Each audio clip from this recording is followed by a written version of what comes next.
For our first story, we have Update. Am I the asshole for sterilizing myself against my partner's wishes? Due to the support and advice I found on here, I managed to get the confidence and level headspace needed to try to have another conversation with my partner. After getting our children to their school, daycare for the day, I went to our local coffee shop to pick us up each a cup. I figured it can either be seen as a show of care or a peace offering. Once I got home, he was sitting at our island doom scrolling through TikTok. I think we've all been there. I decided standing across from him would be a bit of a better choice, so I gave us our respective cups and asked if I could get his attention for a conversation. Well, what I hoped would be productive turned unproductive quickly as he sighed with an eye roll and turned off his phone. I started by asking the big question of if he wanted any more children. I even suggested he doesn't think about what I said on the subject and just tell me his feelings about more children. With that, he answered a firm no and told me, as he said before, a third child is and will always be off the table. I then asked him if he had any fears or concerns about surgeries, medical procedures. He said no to this question as well. So I asked if he understood the procedure and what it entailed, and he said yes, he does, which is why he doesn't want me to get it done. In his words, I wouldn't be a woman if I got any part of my reproductive organs. What makes me a woman? Removed, and he refuses to allow me down that path. I then followed up by asking about his getting a vasectomy, and he said it's pretty much the same thing for men and he won't let anyone take away his manhood. The final question I managed to ask was, did he just expect me to be on birth control forever? And this man looked me in the face and said, it's worked so well for me already, why change things up? Guys, as I stated in my previous post, I am miserable and in debilitating pain with birth control. At the end of this, I just grabbed my coffee and went sit on our porch, just trying to wrap my head around the conversation while he sit in the house acting like nothing is wrong and we're just having a normal day off together. That's the end of our first post. Let's see what the commenters had to say. Our first commenter says, he genuinely does not care for you, your health, or your sanity. Chronic pain is not nothing. I'm sorry you're experiencing this, but please make sure you're safeguarding your own health before attempting to take his viewpoint. This is why people need to understand that gender identity isn't a scary topic laced with hatred. People just want to keep pushing the gender roles our grandparents had. This man genuinely thinks that him getting a vasectomy makes him less of a man and that his wife shouldn't have a QOL procedure. I could see a sliver of a possibility of him having a point if both of y'all wanted kids, but y'all don't. Not the asshole, and definitely recommend getting the procedure anyways. You shouldn't be suffering on pills and hormones for him to be comfortable in your own skin. Our second commenter says, this is messed up. Any removal or modification of reproductive organs dissects you? I guess if you get cervical or ovarian cancer, he expects you to die instead of treat it? Please leave this caveman. Our third commenter says, I'm trying to find a respectful way to ask this but not coming up with anything, so I'm just going to ask. Does your husband have any sort of intellectual impairment? The idea that you aren't a woman if you have surgery is so ridiculous that I can't believe a person with a 3-digit IQ would suggest that. Is there any possibility that he'd participate in couples counseling? For our second story, we have, am I the ass for telling people the real reason why I skipped my friend's wedding?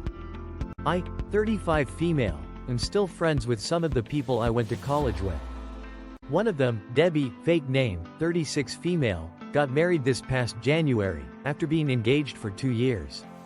Early in the planning process, Debbie had asked my 6-year-old daughter, who was 5 at the time, to be the flower girl.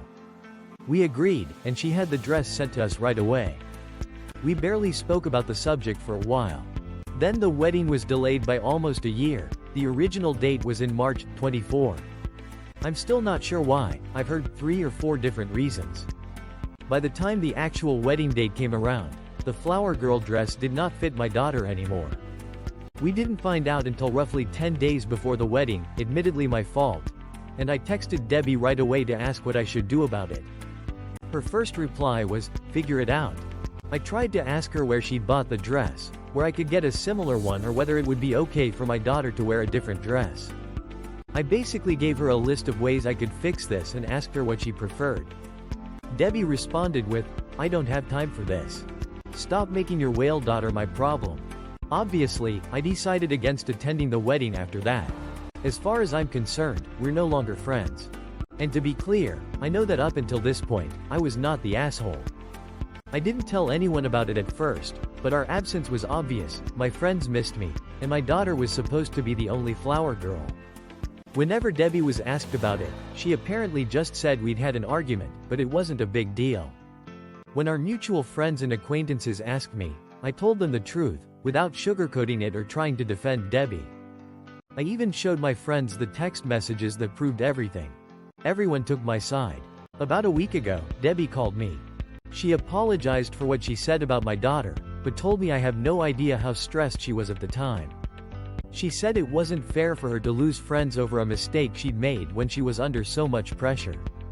Again, I don't think I was in the wrong for skipping the wedding, but I'm wondering whether I took it too far by telling our mutuals why.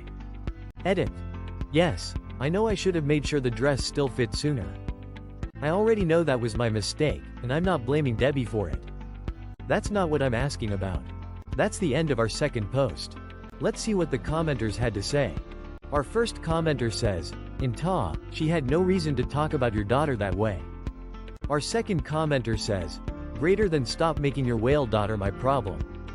She actually said that. And you're asking if telling the truth somehow makes you an asshole?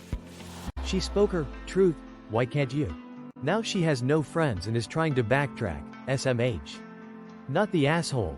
But you would be if you accepted her back as a close friend, even after an apology. Our third commenter says, not the asshole doesn't matter how stressed and overwhelmed you are. You never talk about a child or adult in that way. For our last story, we have, am I the ass for ghosting my GF after she invited my abusive parents to my birthday? I, 27 male, have been no contact with my parents since I was 18 because they abused me. I never mentioned them and have made it very clear that I don't want them in my life. My GF, 25 female, and I were dating for 6 months, and she would always ask about my family. I kept telling her that I wasn't comfortable discussing it, and she should respect that. Now, I do not celebrate birthdays. It just isn't something I enjoy doing. Last month, though, my GF organized a surprise birthday party for me. I figured it was just going to be the two of us, but when I showed up, there were tons of random coworkers I only occasionally speak with. That already angered me, but I dismissed it. Then she dropped the bombshell she had called my parents and invited them. I totally shut down at that point. I was furious, but I didn't make a scene. I just went along with it and left as soon as I could. 2 weeks after, I ghosted her and dumped her. No explanation, no closure, just blocked her everywhere. She ignored my boundaries and disrespected something I had made clear was a hard no. I don't think she deserved any explanation after that. Am I the ass? Edit. For those people who are asking how did she manage to contact my parents? I have a distant cousin from the paternal side. We are not close, but we are on very good terms with each other and he's a decent guy. We do send each other funny reels on Insta frequently. It's our way to be connected. I never told him about my relationship or my fallout with my parents, I just didn't felt comfortable sharing it. I just told him that I moved out and don't speak to them. I didn't told him about the abuse and all. Now she, my ex, might have seen me texting him. So she got to know about his username, so she demeaned him saying she wanted to give me surprise and all, and as we both share the same surname it didn't take her long to connect the dots. He also didn't give her my parents' number. After chatting for a while she asked for their names, so he told her. Now she searched on FB and found my mom and demeaned her. After that she came up with all the bullshit surprises plan. Also I didn't face my parents, I left before I could face them. Edit. I did tell her my parents abused me as a teenager but didn't go on explicit details, I was not comfortable yet. That's the end of our last post. Let's see what the commenters had to say. Our first commenter says, she's lucky you waited, I would have walked out the moment my parents walked in.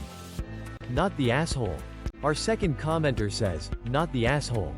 Our third commenter says, why wait 2 weeks? That's all for today. If you enjoyed, please leave a like and subscribe. Thank you, and have a wonderful day.